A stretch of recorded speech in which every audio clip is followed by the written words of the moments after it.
जन्म और मृत्यु दो शाश्वत सत्य हैं। हमारे जीवन के दो अनिवार्य छोर है, यह जीवन का यही स्वरूप है। एक तो जन्म और दूसरी तरफ मृत्यु। हम प्रतिदिन देख रहे हैं बहुत सारे लोग जन्म ले रहे हैं और बहुत सारे लोग मृत्यु हो रही है बहुत सारे लोगों की। जहां जन्म शुरुआती वर्षों की तैयारी है, मतलब आप देखते हैं जब हम कोई भी नया जन्म होता है तो नए जन्म में हम बहुत सारी तैयारी करने लगते हैं, बहुत सारे सपने देखने लगते हैं, तैयारी पर हम अत्यधिक ध्यान देते हैं। लेकिन जब जीवन का अंतिम पड़ाव आता है, अंतिम चरण आता है, उसकी हमारी कोई स्पष्ट योजना नहीं होती, जिसको हम मृत्यु कहते हैं। और मृत्यु सबसे बड़ा शाश्वत सत्य है।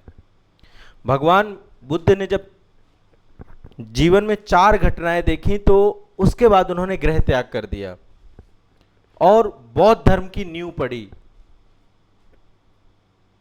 महात्मा बुद्ध ने मृत्यु को समझा कि मृत्यु एक शाश्वत सत्य है। हमारे जो धार्मिक ग्रंथ हैं, गीता वगैरह, उसमें भी मृत्यु के बारे में बताया गया है।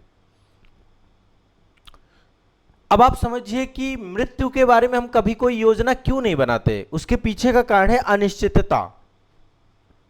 कोई नहीं जानता कि अंत समय कैसा होगा, हमें भी नहीं पता है, पर हमें यह पता है कि एक दिन हम भी जाएंगे, लेकिन हमारा अंतिम समय कैसा होगा कुछ नहीं पता है।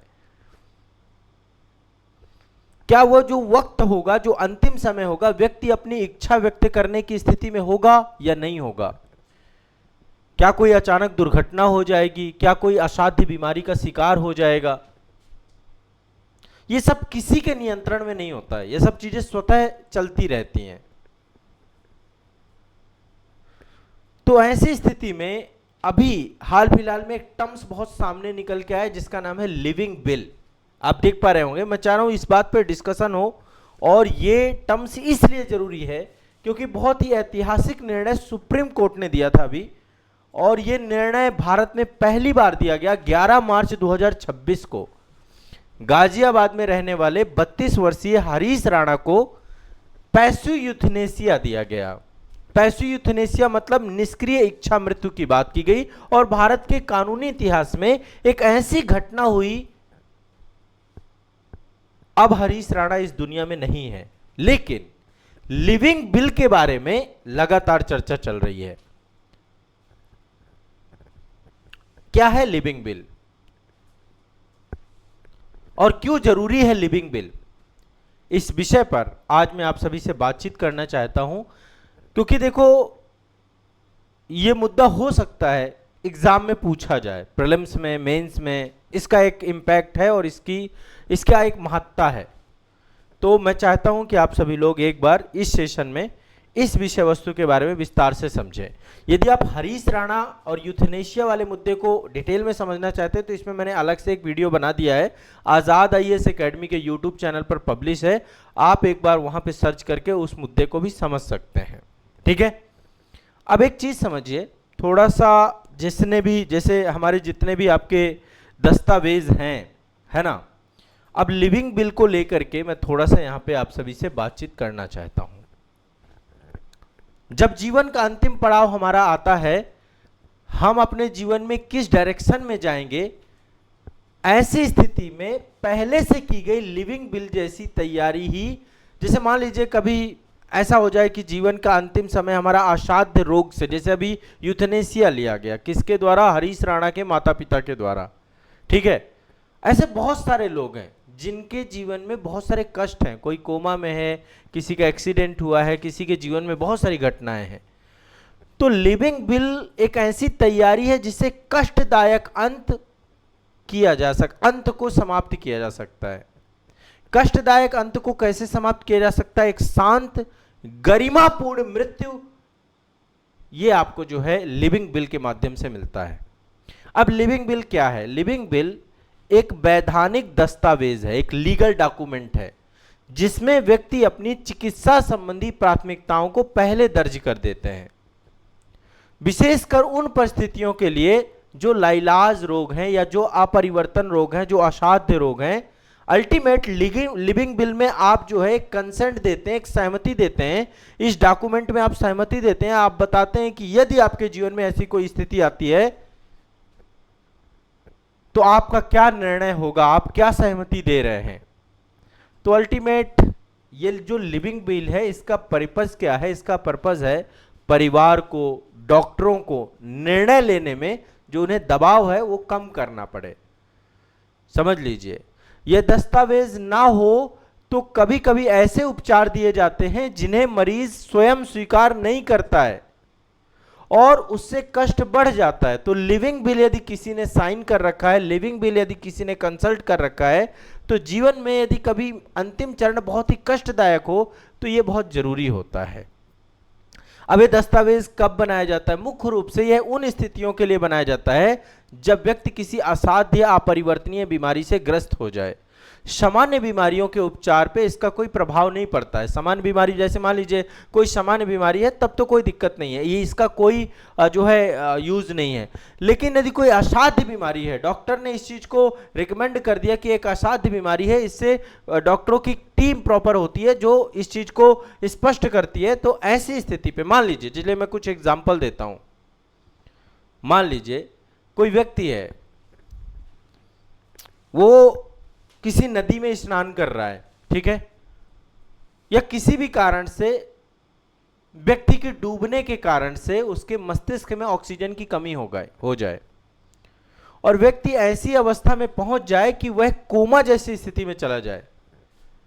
मरे नहीं, लेकिन ना तो किसी को पहचान पाए, ना तो कोई प्रतिक्रिया दे, एक वेजिटेटिव, परमानेंट वेजिटेटिव स्टेट पे चला जाए।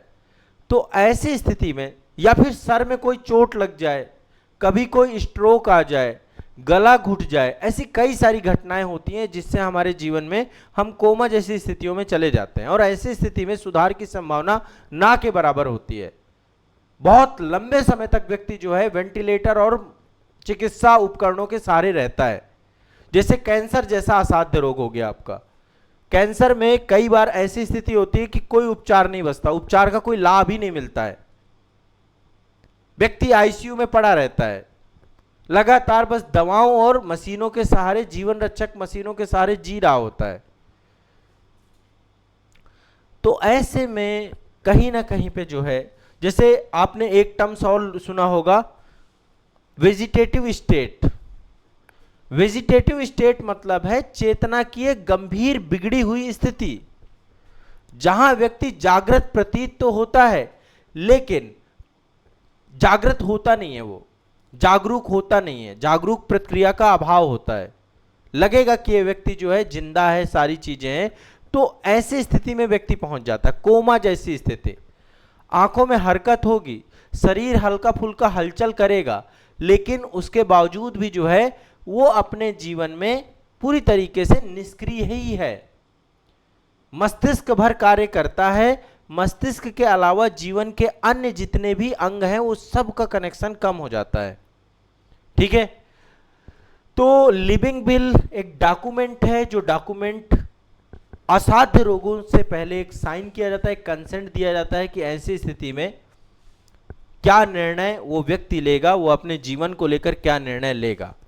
ठीक है, तो अक्सर लोग ये मानते हैं कि परिवार के लोग, डॉक्टर लोग सही निर्णय लेंगे, लेकिन वास्तविक परिस्थितियों में कई बार माता पिता तनाव में आ जाते हैं, भावात्मक तनाव में, है ना। माता पिता कभी नहीं चाहते कि उसका बच्चा तकलीफ में हो, परिवार के लोग कभी नहीं चाहते कि उसके परिवार का कोई व्यक्ति तकलीफ में हो। तो भावात्मक तनाव होते हैं, मतभेद होते हैं, अपराध बोध जैसी स्थिति आ जाती है कि कहीं हमने जो है ना ही इसको मार दिया हो। तो ऐसे में डॉक्टर आमतौर पर सभी संभव उपचार जारी रखते हैं। डॉक्टर का हमेशा कर्तव्य यही होता है कि वो अपने मरीज को जिंदा रखे। ठीक है, चाहे मरीज के जीवन की कोई भी गुणवत्ता हो, लेकिन वो उसे जिंदा रखने का प्रयास करते हैं हमेशा। इसीलिए डॉक्टर को भगवान का दूसरा रूप कहा जाता है। ठीक है, तो यदि लिविंग विल किसी ने साइन किया है तो उसके माध्यम से व्यक्ति अपनी इच्छाओं को पहले ही लिखित रूप से स्पष्ट कर देता है, इस विषय पर परिवार से खुलकर चर्चा भी करता है। ठीक है, यदि लिविंग विल नहीं किसी ने साइन किया है तो ऐसे में फिर परिवार के लोग निर्णय लेते हैं, परिवार के लोग डिसीजन लेते हैं। तो लिविंग विल एक जनरल डॉक्यूमेंट है, इससे यदि क्वेश्चन पूछा जाता है तो आप लोग तैयार रहिएगा। ठीक है, क्लियर है, स्पष्ट है, कोई दिक्कत तो नहीं है। मैंने यहाँ पे समझाने की कोशिश की है कि यदि इससे जुड़ा हुआ कोई प्रश्न बनता है तो आप लोग कर पाएं। क्या सभी को समझ में आया लिविंग विल? ऐसा तो नहीं है कि मैं ही समझ रहा हूँ आप लोग नहीं समझ रहे हैं। लिविंग विल एक लीगल डॉक्यूमेंट है जिसमें हम जो है निर्णय लेते हैं, महत्वपूर्ण निर्णय लेते हैं। ठीक है, व्यक्ति असाध्य बीमारियों में व्यक्ति पहले ही लिखित रूप में स्पष्ट कर देता है कि उसके साथ क्या होना चाहिए, क्योंकि जब असाध्य बीमारियां होती हैं तो कभी कभी ऐसे उपचार दिए जाते हैं कि मरीज की इच्छा के विरुद्ध होते हैं। जैसे फीडिंग ट्यूब लगा दी जाती है, उसी से वो भोजन जाता रहता है उसके शरीर में। व्यक्ति वर्षों तक निष्क्रिय अवस्था में जीवित रह सकता है फीडिंग ट्यूब से, सारे पोषण वहां से पहुंचते रहते हैं शरीर में। तो लिविंग विल में यदि स्पष्ट रूप से व्यक्ति ये लिख दे कि भाई मुझे कृत्रिम पोषण नहीं चाहिए, मुझे बाहर से पोषण दे करके जिंदा ना रखा जाए, तो वो हटा दी जाएगी। वेंटिलेटर में ना रखा जाए, हटा दी जाएगी। ठीक है, अब इसको लेकर के सुप्रीम कोर्ट के कई सारे गाइडलाइन हैं, जैसे कि 2008 में कॉमन कॉज एक जो है एनजीओ है, कॉमन कॉज के नाम से भारत के सर्वोच्च न्यायालय ने लिविंग विल को लेकर के डायरेक्शंस दिए थे, कानूनी मान्यता प्रदान की थी कि ये लीगलाइज्ड है, ये होना चाहिए। अभी जो हरीश राणा का मामला था उसमें न्यायालय ने कृत्रिम पोषण जो फीडिंग ट्यूब थी उसको हटाने की बात कर दी कि भाई इसे बंद कर दीजिए, वेंटिलेटर से हटा दीजिए। ठीक है, आरामदायक देखभाल करिए और जो प्राकृतिक मृत्यु है वही, तो उसी को हम जो है पैसिव यूथेनेसिया के तौर पे हम जानते हैं। ठीक है, तो लिविंग विल का मतलब एक बार और समझिएगा। लिविंग विल का मतलब ये नहीं है कि जीवन रक्षक उपकरणों से हम अपनी जरूरतों को इनकार कर रहे हैं। लिविंग विल का मतलब है कि कोई सामान्य बीमारी होती है, कोई सर्जरी की स्थिति आती है, कोई अन्य उपचार होते हैं, उसमें इसका कोई प्रभाव नहीं पड़ता है। ठीक है, लिविंग विल केवल उन परिस्थितियों में लागू होती है जहां सुधार की कोई संभावना नहीं है, कोई असाध्य रोग है, कोई लाइलाज रोग है, केवल उन परिस्थितियों में ही लिविंग विल का जो है उदाहरण है। तो उदाहरण के तौर पर मान लीजिए कोई व्यक्ति है जिसको कैंसर हो चुका है, ठीक है, आईसीयू और वेंटिलेटर से वो इनकार कर रहा है, फिर भी उसे जो है कहीं ना कहीं पे मतलब कोई दूसरी बीमारी यदि हो जाती है तो उसका इलाज कराया जाएगा, लेकिन वहां पर उसका लिविंग विल काम करेगा। ठीक है, लिविंग विल पे यदि हम कंसेंट करते हैं, साइन करते हैं, तो इससे अनावश्यक चिकित्सा हस्तक्षेप से बचाव होता है, आर्थिक बोझ की कमी होती है परिवार में, जीवन के अंतिम चरण में बेहतर गुणवत्तापूर्ण जो है हमें देखभाल मिलती है और परिवार का मानसिक दबाव भी कम होता है। अब आप कहें कि सर लिविंग विल बनवाएं कैसे, क्या हम लिविंग विल बनवा सकते हैं? तो लिविंग विल के लिए आपको अपने परिवार से, चिकित्सक से परामर्श करना पड़ता है।